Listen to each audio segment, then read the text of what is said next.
Добро вечер, почитувани сограѓани. Благодарности од мое име и од име на советничката група на Социјалдемократскиот сојуз.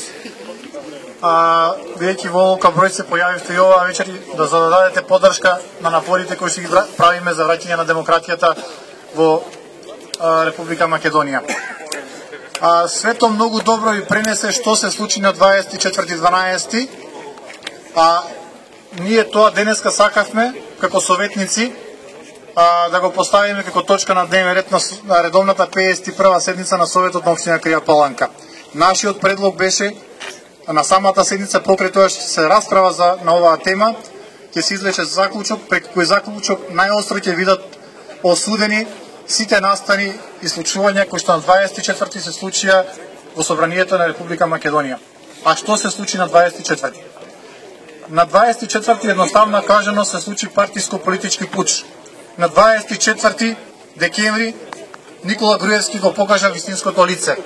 На 24 декември беше погазена демократијата, уставот и сите универзални човекови права.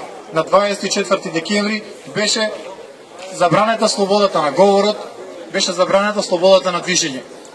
Ако живееме во едно демократско општество како што се прокламираме, тоа во никој случај не треба да го дозволиме. Затоа што Никола Груевски и гарнитурата околу него со својата диктатура ја водат државата во многу погрешна насока.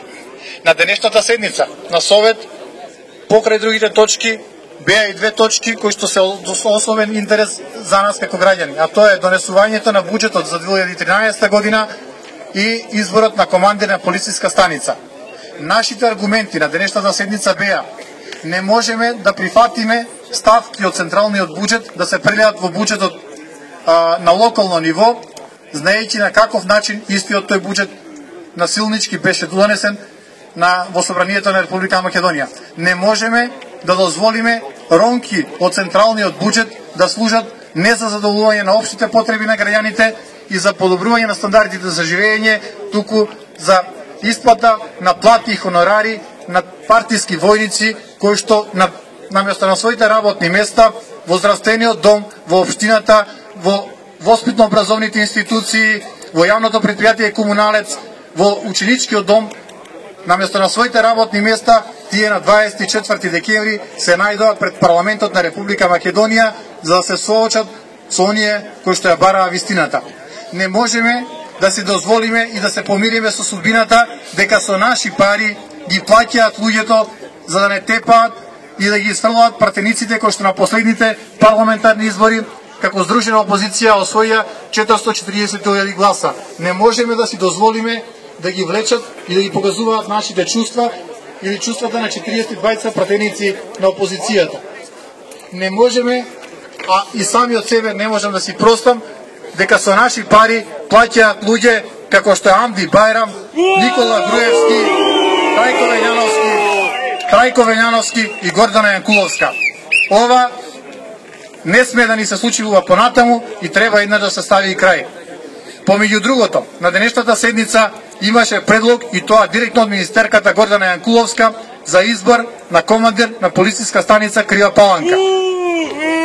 Како можеме да и веруваме на оваа господја кога таа, додека нејзините партиски послушници и джелати крвнички ги сврлува пратениците од законодавниот дом, да дозволиме да дават предлог за командир на полициска станица во Крија Паланка? Помеѓу другото,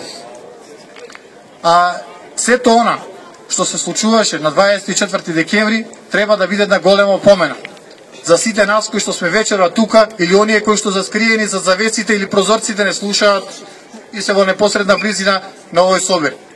Џорџ Орвел рекол: кога општеството бега од вистината, многу критикувани ќе бидат или непосакувани ќе бидат оние кои што ја говорат вистината. Јас знам дека оваа власт ме критикуваш и до сега ќе ме критикува и понатаму. Јас знам дека оваа власт не ме сака ниту мене, ниту вас, а тоа воопшто не ми е грижа затоа што тие не ја сакаат ниту државата, ниту опозицијата и немаат храброст да ја погледнат на вистината во очи. Јас знам и сум убеден во тоа дека на овие случувања мора да се стави крај. Битката ја започнавме и ќе трае долго, но верувајте и бидете убедени дека од ден на ден ќе не има многу повеќе и не може да не мраза толку многу колку што ќе не има нас на број. Верувам и верувајте и вие и бидете убедени во тоа дека победата порано или подоцна ќе извојуваме. Една друга изрека вели: кога диктатурата е реалност, отпорот е наша должност. Ви благодарам и ве повикувам утре на уште поголем број и помасовно се појавиме на протестите во Скопје. Благодарам.